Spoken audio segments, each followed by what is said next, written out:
देखिए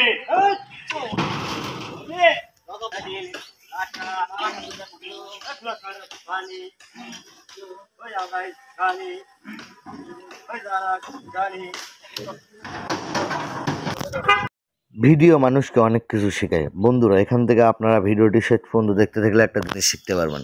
যত কঠিন কাজই হোক না কেন, আপনার যদি কৌশল জানা থাকে আর চেষ্টা থাকে, তাহলে অবশ্যই কাজটা করতে আপনার সহজ হবে। দেখেন এই ভাইয়েরা কত মোটা মোটা গুলগুলন তারা ট্রাকের ওপরে তুলতেছে। এই চাচা কত বয়স্ক, তারা তুলতেছে একটাই মাত্র কৌশলের কারণে তারা এত সুন্দর সুন্দর কাজগুলো করতে পারছে। বন্ধুরা দেখেন কি মোটা গুলটা তারা ট্রাকে তুলতেছে, একটাই কারণ তুলতে পারছে তারা কৌশল। প্রত্যেকটা কাজের একটা করে কৌশল আছে। কি বলেন আপনারা? সত্য হলে অবশ্যই কমেন্টস করে যাবেন।